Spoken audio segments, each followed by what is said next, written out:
Hold up. Hold up. Pas tapé. Hold up. Mais c'est pas vrai. Hold up.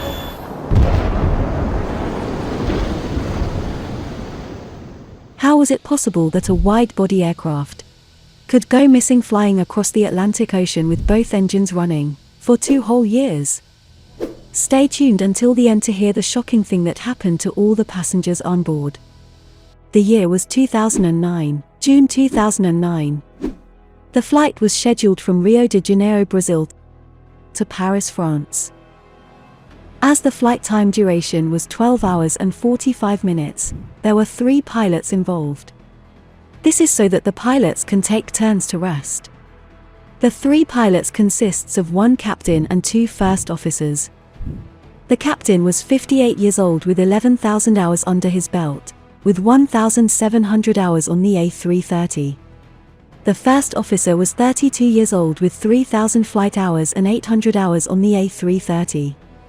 The relief first officer was 37 years old with 6,500 flight hours with 4,500 hours on the A330. As the flight is crossing the equator, the plane will be crossing a zone called the Intertropical Convergence Zone, known as the ITCZ. Over here, wind from the north and south will meet each other. This forces humid air upwards towards the sky and cause huge cloud formation. These clouds are dangerous and should be avoided. Sometimes the water droplets are small and is hard to detect using the weather radar. First of all, how does an aircraft measure airspeed? In the front of the aircraft, there are pointy things called pitot probes. These probes are instrumental in calculating the airspeed of the aircraft. The problem with these pitot probes was that it was susceptible to ice crystals clogging up the holes. Airbus then issued a maintenance bulletin to all airlines to change to a newer pitot probes. The aircraft that they were using was scheduled to have its pitot probes changed after landing in Paris, France. At 22:29 UTC, the aircraft that consisted of 216 passengers and 12 crew members lifted off and started their climb away from Rio de Janeiro. During the climb, the relief first officer left the cockpit to rest in the cabin. His scheduled rest lasted for about 3 hours. At 01:46 UTC, the aircraft entered into a cloud layer, and shortly after that, St. Elmo's fire was visible on the windscreen.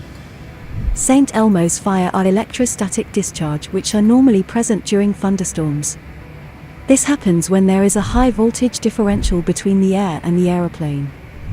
It is a sign that the plane is surrounded by clouds. The captain then decided to take his rest and called for the relief pilot to substitute him, kind of like a football match where another player goes out and replaces his teammate. The relief pilot sat on the left and is the pilot monitoring. The captain then left the cockpit to take his break. According to the cockpit voice recorder, it would seem that both pilots are pretty tired. The first officer then told the cabin crew that they might be expecting some turbulence. At 02:10 UTC, the autopilot and autothrust disconnected. At the same time, the aircraft started banking sharply to the right.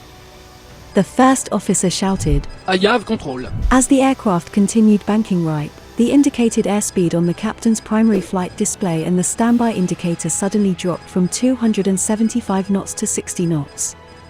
Because of this lower erroneous speed, the altimeter system shows the aircraft was at 300 feet lower than it was and a negative vertical speed. The first officer reacted by using his side stick to turn left and pitch up. This started a chain of events that will soon destroy the aircraft. Before we continue, do toggle the like button and subscribe. If you want to see more of this, do let us know in the comments below. Thank you very much, and I will love you a very, very, very, very long time. The aircraft now reverted to alternate law.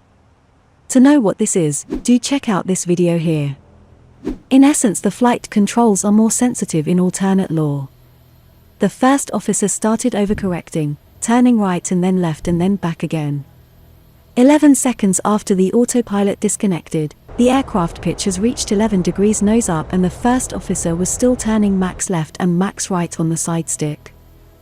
There were about 10 ECAM messages showing up, and it is very noisy in the cockpit as the master warning and master caution sounded. This created a very stressful environment for the pilots. Because of the full backside stick, the aircraft is now climbing at 6,900 feet per minute, which is 7 times higher than what it should be.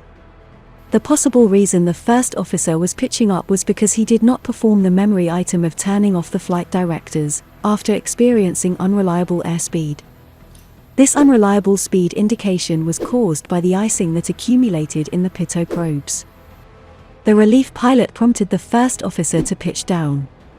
A few seconds later, as the aircraft was passing 37,000 feet, which is their maximum altitude, the ice started to melt.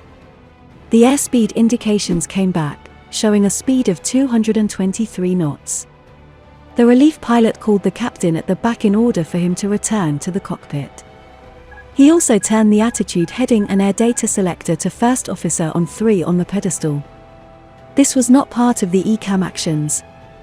3 seconds later, the stall warning sounded and lasted for about 1 minute. What the first officer did next was shocking. Instead of lowering the nose down, he pitched up to 16 degrees nose up. This made the stabilizer at the back move to max nose up position.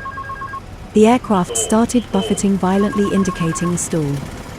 The first officer added full toga thrust. 1 minute after the first unreliable indication, the ice completely cleared up on the pitot tubes. The airspeed indicator started working again. The speed was at 183 knots and now the aircraft was descending rapidly. At this time the relief pilot decided to take over controls and press the takeover button but never verbalized it. The first officer took back over controls again.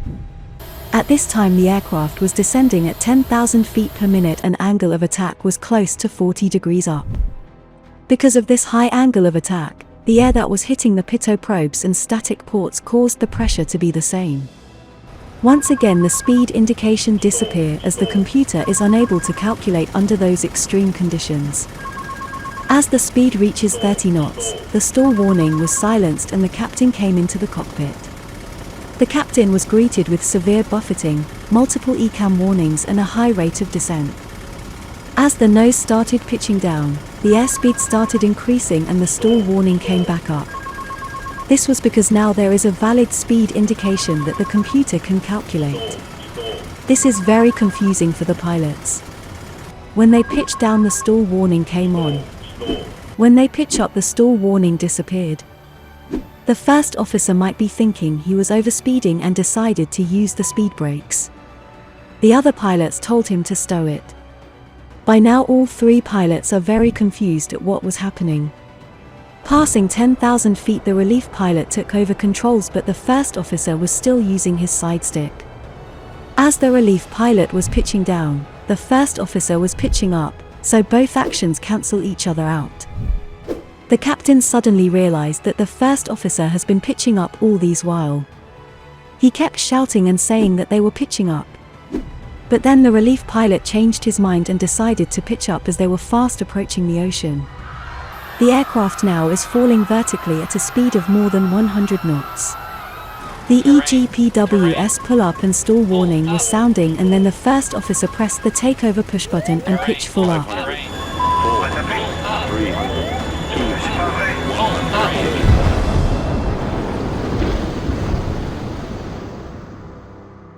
At 0240 UTC, the aircraft crashed into the Atlantic Ocean at a descent rate of 10,900 feet per minute.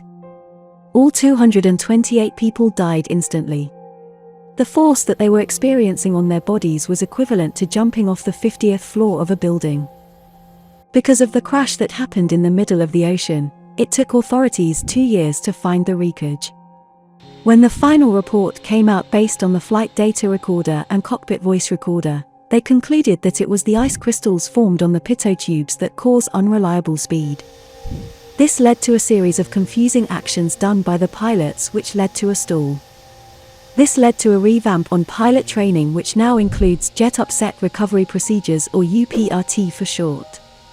Further emphasis on stall recovery was also introduced in the training. Once again, thank you very much for watching. Please comment and subscribe. I appreciate you. Take good care of yourselves and I will see you in the next video.